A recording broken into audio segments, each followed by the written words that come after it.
what you are doing is working. The views of Americans are changing on the transgender issue, and I mean pulling away by a significant margin. So sometimes people say nothing is going well. No. There's a huge difference between what is happening in this White House and administration and what is happening with the American people on the ground. Majority of Americans say that gender is based on your sex at birth. Just to be clear, from this WAPO ABC poll. That's overlay D there. Right.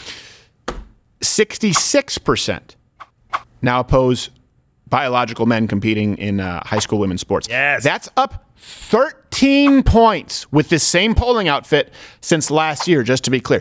Think about that for a second. When people say, oh, is there any winning this? We were talking about this not too long ago, saying, does the pendulum swing back the other way? Yeah. I think this is a period in time where people will look back and say, man, we really let that chicks with dick stuff get away from us.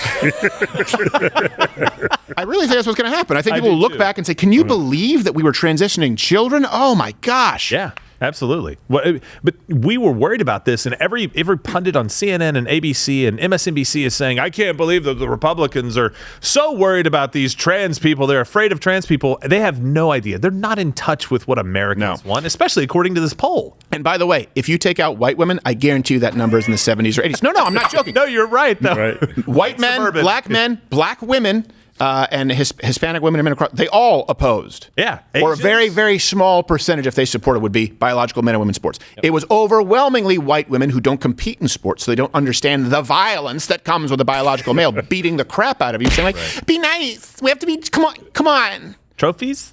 White guilt. That's what it is. Yeah, so 60, think about that. That's a plus 13 points there. So you see a national election right now, which we'll get back to that. But you look at the cultural issues, and this is why we've talked about this. There are only two genders. Changed my mind. I think about 7 years ago. I don't know. It was 27. The first one was 2016. Maybe it was 2017. I've always said this is one of the most important issues of our time. Why?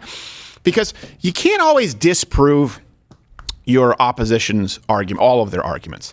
But if you can so irrefutably disprove one, if you can prove one to be a lie, people go, all right, now I'm going to have to question everything coming from this side.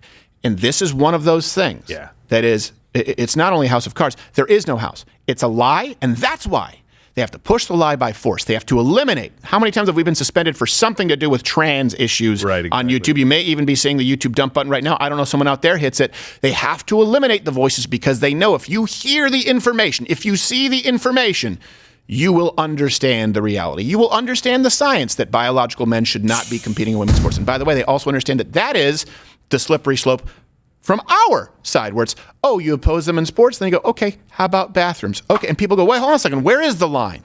Maybe we need some pretty clear gender delineations here. So up 13 points since last year from a left-leaning poll historically, 66% oppose trans women. You can call them trans women. I call them biological men. I call them men. That tells you the fact that now it's 13 points higher than only a few months ago as far as percentage of Americans who no longer support men in women's sports. That's a huge momentum shift. And here's the thing, don't take your foot off the gas. And a lot of people like to go, well, I voted. You got to vote. You got to vote, yes. But culture in the United States of America starts with you, starts with your family, and it starts with every interaction that you have with every single person every day. You have to resign yourself to no longer potentially living a life of peace, but living a life of righteous conflict or righteous dialogue. It could be either or, but you have to be ready for either of those things. Culture shifts and then everything else changes. If you look at these other countries out there that exist, for example, and some of the cultures are mandated, unfortunately, but they're stable. They're stable, right? In places like Russia, in places like China. They're horrible cultures because these cultures are sort of issued by mandate.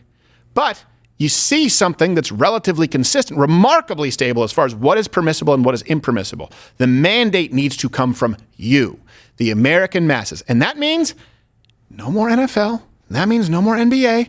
That means no more Bud Light. These slight discomforts, oh my Lord, are ones that you have to be willing to endure if you actually want to save this country in the long term. Watch Louder with Crowder live, Monday through Thursday, 10 a.m. Eastern.